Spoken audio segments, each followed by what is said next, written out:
Hi hello வணக்கம் நண்பர்களே. இன்னைக்கு நம்ம பார்க்க போகிறது மீ பே வா மிகப்பெரிய பொது வகுத்தி.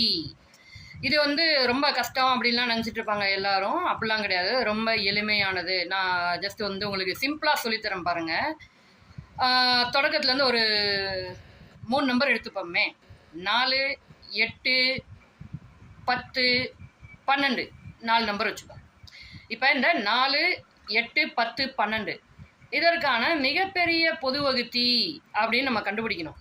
அவங்க எத்தனை நம்பர் கொடுத்தாலும் சரி, அதில் எது மிகச்சிறிய எண்ணாக இருக்கோ அந்த எண் கொடுத்துருக்க மற்ற எண்களை மீதம் இல்லாமல் வகுத்தா அதுதான் அதோடைய மிகப்பெரிய பொது வகுத்தி.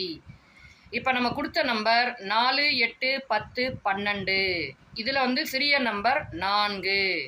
இந்த 4 8ஐயும் வகுக்கும், 10 வகுக்குமா? அதில் தான் ஒரு மேட்ரு இருக்குது. 12 வகுக்கும். கரெக்டுங்களா? இப்போ நான் உங்களுக்கு என்ன சொல்லியிருந்தேன்?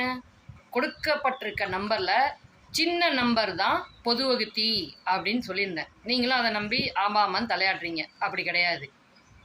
இந்த சின்ன நம்பர் இருக்கு இல்லைங்களா, அதோடைய மடங்குகள் கீழே வரணும். இந்த சின்ன நம்பரை நீங்கள் முதல்ல 2ஆல் வகுத்து பார்க்கணும். அதுக்கப்புறமா 3, அதுக்கப்புறமா 4. இது பெரிய பெரிய நம்பர் கொடுத்தாங்கன்னா அந்த எண்ணிக்கை கூடிக்கிட்டே போகும். இப்போ 4 தான் இருக்குது. 4 நம்ம 2ஆல் வகுத்தாலே நமக்கு என்ன கிடைச்சிரும்? 2 அப்படிங்கிறது கிடைச்சிரும். அப்போ 4, 8, 10, 12 இந்த 4 நம்பருக்கு மிகப்பெரிய பொது வகுத்தி என்னது? 2.